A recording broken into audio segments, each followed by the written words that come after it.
Hello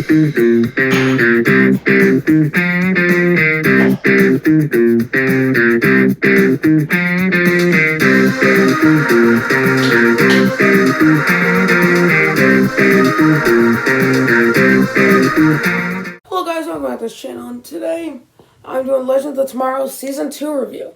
And I just showered right before making this video, so not much to say, but let's get started. But don't forget to check out my Arrowverse playlist. There's some awesome videos there. And you can check out my Arrow Season 5 review, came out last week. And let's get started. Starting off with the 20-second recap in 3, 2, 1... go. Back in Season 1, you saw the Legends fighting Vandal Savage. They killed him. Then at the end of the season, this guy named Rex... then the Hawks were dead. And then this guy named Rex Tyler showed up. And then he told them, like... I guess... he told them that not to go to 1942 or something. And then they ended up going to 1942 for some reason. Done. And that's the 20-second recap. Now what the season's about. The season's about, like, the Legends taking on this group called the Legion of Doom, which is made up of Yearbart Thawne, Malcom Merlyn, and Damien Dark. So it's the best villain from Flash, a great villain from Arrow, and a villain from Arrow, aka Force user. Fortunately, I don't have the Force. I mean, there's a Star Wars poster right there. That helps. And there's Baby Yoda. Or Grogu, so I don't get hate on that. Anyway, now you get the episode go through. Episode 1, Out of Time. You'll see all there's like the Legends ship is kind of like, I guess, put to sleep, if you, not really, that's not the right word. So you see, I can't really explain it, but you see the Legends kind of come back together after Season 1. So what they did is, you see, I guess, you see this guy named Hayward, and he's supposed that the Legends were in trouble. And then you apparently found out how they were, because you go back to 1942, some stuff happens, including Albert Einstein. You see him. You see that Mick Rory's in the ship because of reasons. And that's episode 1. Episode 2, we got, the Justice Society of America. See a bunch of dialogue with them, or hear a bunch of dialogue with them. Yearbart Thawne kills one of the members, and I think he kills Rex Tyler, I believe. And that's pretty much it. Episode 3, Shogun. You see Nate Hayward's steel kind of form, and you see him end up getting out of the ship on accident because he was messing with something, and then he ends up in samurai times with the guy called Shogun, he's Japanese, and yeah.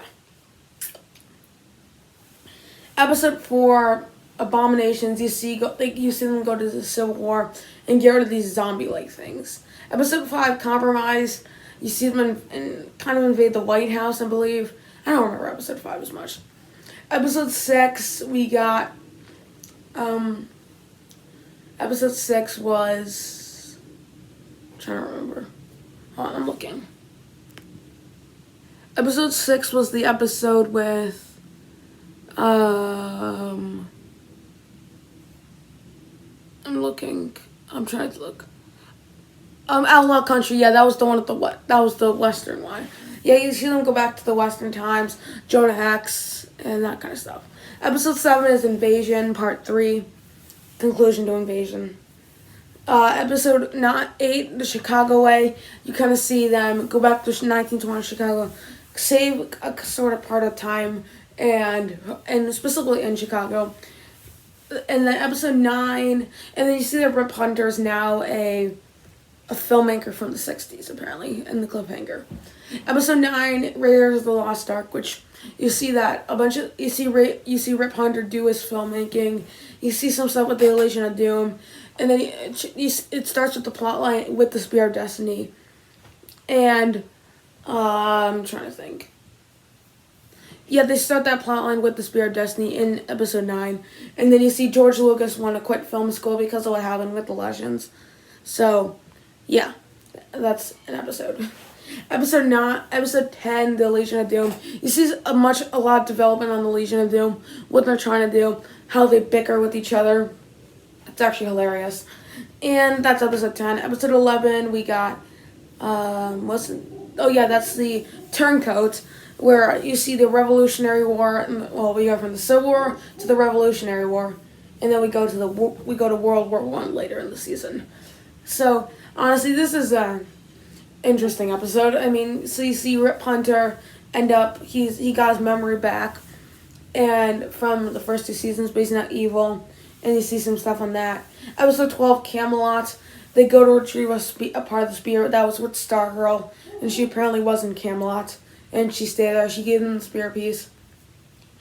Episode 13, Land of the Lost. You see some dinosaur time kind of thing, and then you see that I'm not sure. Oh yeah, you see that the legends end up in like dinosaur times. They're trying to get Rip Hunter back to his kind of normal self. Episode 14, what was it called? Episode 14 was Moonshot. You see them try to stop that because Apollo 13 went bad. Or it might have been, yeah, it was Apollo 13. And then you see that Hubert Thawne actually ended up going on. That's a movie I need to review, Apollo 13. That was a great movie. And you kind of see some stuff on that. It's way better the second time I watched it than the first time. Some stuff on Commander Steel. And they retrieve another part of the spear. And then episode 15, The Fellowship of the Spear. You see the part in World War I kind of come to fruition. The Legion of Dooms get the spear, change time into what they wanted it to be. And then episode 16, Doom World, continues that a bit. But all the legends remember the old timeline now. And then episode 17, they have to fix it in Aruba. And they kind of had to do all that stuff, I guess. So, episode go through. I cannot do these episode go throughs anymore, to be honest. Now you have the character go through. Starting at the character go through, you got White Canary. I think, honestly, Sarah Lance was a great character, both the first and second seasons. I like how she's now the captain of the Wave Rider. It kind of makes sense for her to be. Out of all the characters, I mean, I think I would have chosen her or maybe, what was it? Maybe, Martin Stein or Jefferson Jackson because he knows the ship. I don't know, but Sarah Lance kind of makes sense to be captain. I think she's a great character. I kind of like her character arc involving her wanting to kill Damien Dark because of what he will do to Laurel, or what he did to Laurel. And it makes for some interesting things. That's White Canary. Then you have Adam Ray Palmer. This is where he kind of transitioned in the comedic relief. I don't think he was, but I love what they did with him at the end of the season. Apparently Thawne actually killed him. And the cool thing is that you see him do a bunch of stuff like, I'm not sure, but I'm trying to think. They do a bunch of stuff they kill him. I kind of like his low relationship with that Gideon, or no, I can't remember. I don't know, I'm coming with stuff to say. Now you have Heatwave. I thought he was pretty funny throughout the season. I loved in episode 16 where they just kept punching him for what he did. It was just kind of funny. I really like what they did with him. They kind of made him more of a leader, especially near the end of the season. And he decided to choose Legends over Leonard Snart, so that's pretty cool. Then you have Firestorm, or Jefferson and Stein. They didn't do too much with them. I think they did a little bit more with them in the first season. But they're still pretty cool here. I do like what they do with Jefferson Jackson and kind of make him a bit more like a team leader in a way. And that was pretty cool. But not much else to say. Then you have then you have Steel. I thought Steel, honestly, or Nate Hayward, was a great character. Great addition to the Legends. And he was just so much fun. He kind of brought like a charisma. But it was pretty different from Ray Palmer and Martin Stein. But it was just a ton of fun. Then you have Amiya, or should I say Vixen. I guess she's not really Vixen. But honestly, I really like what they did with her. She never really had a character arc, but she was a cool character. And yeah, I mean, I think it's that simple. I thought she was a cool character. Oh my god. For the record, I got these like things, you probably can't see them, and they're probably affecting my talking. Yeah, that's a problem. Then you have Damien Dark. Oh my god, I love Damien Dark in the season. I love the Elysian Doom in general. They're just so much fun. I cannot get over how fun they are. I mean, honestly, I think I might like them more. I think I might like Malcom Merlyn well, obviously I like Damien Dark more than Damien Dark in Arrow Season 4. And I like Malcom Merlyn probably more than Malcom Merlyn in Arrow Season 1. Possibly. I don't know about that. But honestly, they're just so much fun. I'll start Damien Dark. Damien Dark, honestly, what I love about him, they just made him so charismatic and just so much fun here. I love the scene where Captain Hunter in the season finale where he asked Gideon to fire everything at Damien Dark, but then it's just tiny and then it just doesn't work. It's just so funny. I'm just laughing at the scene where it's like, oh, isn't that adorable? I just love it. He's just so much fun in this season. And I love how he just wants to kind of kill everyone in the bank scene. And they didn't really give me a character arc, but I kind of like what they did with him at the end of the season. And kind of what they started to do with him in season 3. I saw like half of it. And I thought he was just such a great character. Then you have Malcom Merlyn. I thought Merlyn actually was a pretty good character here. I didn't love what they did with him from season 2, 3, and 4. I did not really like him. Season 5, they give him a nice kind of redemption arc and him sacrificing himself. And then Legends of Tomorrow Season 2, I like what they did with him. This made him kind of more fun character quite a bit. And I thought it was pretty funny. And I like how at the end he just wanted to kill the Legends. Like, it didn't seem like he was kind of at like bad self as he was in like the first season. He's more that kind of self he was in like season 3, 4, and 5 of Arrow. And it was interesting. I really liked Malcom Merlyn here, and he was a ton of fun. Him or Damien Dark, I mean, as a character on Legends of Tomorrow, I think I like Damien Dark more than Thawne. But honestly, Eobard Thawne I think he's kind of the main villain of the season because he never really kind of went with Damien Dark and Malcom Merlyn. He kind of did his own thing, which it was just awesome. I just loved him. He wasn't quite as good here as he was in, like, let's say, Flash Season 1. But they did a lot of awesome stuff with him that I thought he was a ton of fun, and he was a great character. The only thing I didn't really like about him is I just didn't really think his kind of quirkiness to him, it didn't really work as well as they try to make it out to be. But honestly, that doesn't take away from anything. I still love this version of Thawne. In a lot of ways, I prefer Matt Letcher over Tom Cavanaugh, because I didn't like how they just brought Tom Cavanaugh back. Matt Letcher should have played him in Crisis on Earth X. I'm okay, and I feel like after this, they just started using Tom Cavanaugh again. It didn't work as well because it really worked in that first season because they were kind of building towards that, and he apparently, apparently Harrison Wells was Thawne. So it made for some interesting things, but they should not have done that in Crisis on Earth X. And I don't know about Season 5 of Flash because I haven't seen it. I have seen Season 4 of Flash. Anyway, that's Eobard Thawne. Then you have Rip Hunter. Not as good as he was in the first season. I loved him in the first season. He was probably my favorite character. But then here, they killed him off, kind of. And then they never really utilized him until episode 9. And then he was evil. It didn't really work for me. But then I like what they did with him at the end of the season, kind of make him good again. It was cool, but not much to say. But I say Rip Hunter was still pretty good here. Then you have the good, and starting off the good, you have the fun.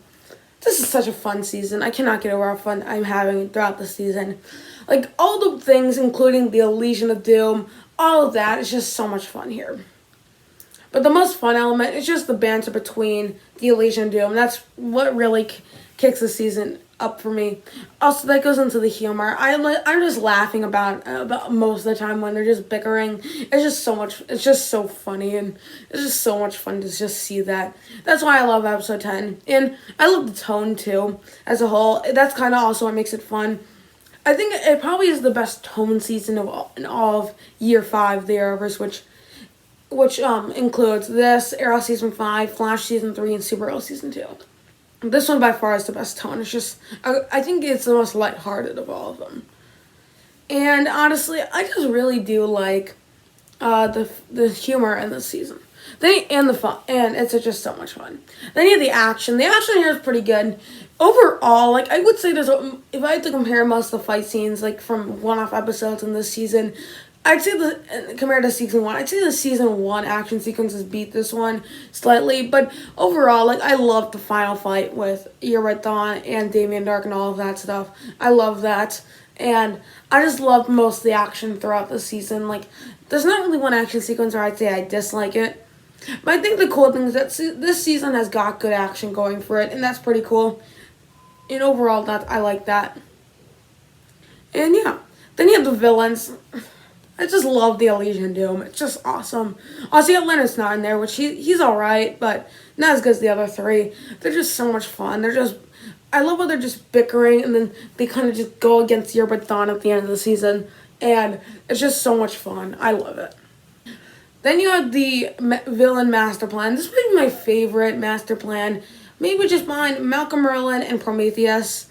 I think this may be my third favorite master plan of any of the main villains in the Arrowverse. So, what I love about it is just, like, they're just, like, doing the stuff with the Spear of Destiny. It just works so well in the season. There's some minor plot holes that kind of try to drive the story forward. I'll talk about that later, but, yeah. But it doesn't really bother me. But let's move on to the mixed stuff. Then you have the mix up, and starting with the mix up, we have some filler episodes. A lot of the filler episodes in the beginning of the season didn't really work for me. Like, I didn't really care for. I think this is the first season of the Arrowverse where I think I love every episode of the season. But I think episode 4 and 5 being kind of filler, it doesn't work as well as actual episodes, or should I say actual episodes that drive the story forward. And also episode 6, that didn't need to be in there. So, I mean, overall, I think all the stuff involving the filler episodes, I mean, in a way, I think the filler episodes kind of fill out some stuff in the season. And it kind of does implement, like, a lot of the stuff they were trying to set up from at the beginning of season 2. And the stuff that their job is really to fix time. So it's not really to stop the Elysian of Doom, it's just to fix time in general. So it makes for an interesting way to do that. And it's nice to have some of that in there. And yeah. Then you have some minor plot holes. There are some minor ones in there, like specifically with why doesn't Amiya just use the spear? Why is that stopping her? There's a bunch of, like, story beats that don't really work for me. I can get past that, actually. All of these I actually can get past. Like, there's some stuff involving at the end of the season. Why did Mick, why did they just, like, let Mick into the team? Like, there's a bunch of that stuff that it doesn't actually bother me that much. And also, why didn't they just kill the Legends? I mean, come on. But, like, I can get over that because I'm just having so much fun. It's very excusable. And that concludes this review.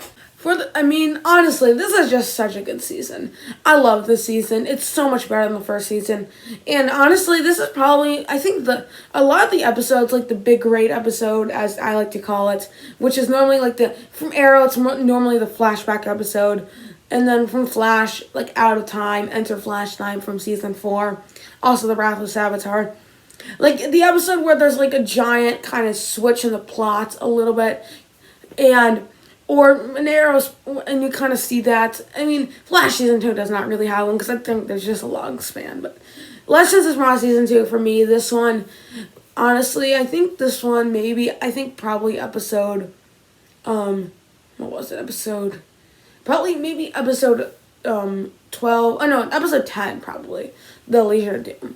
And then, honestly, it's probably one of my favorite of those. It's probably my second favorite penultimate episode. Doom World, I think it's just the only one that beats is Darkness on the Edge of Town from Arrow Season 1. And then, it has one of my least favorite season finales, but still awesome. I love Aruba. Such a good episode. So this season has so many awesome episodes. I'll talk about a little bit more about that in my episodes ranked coming tomorrow.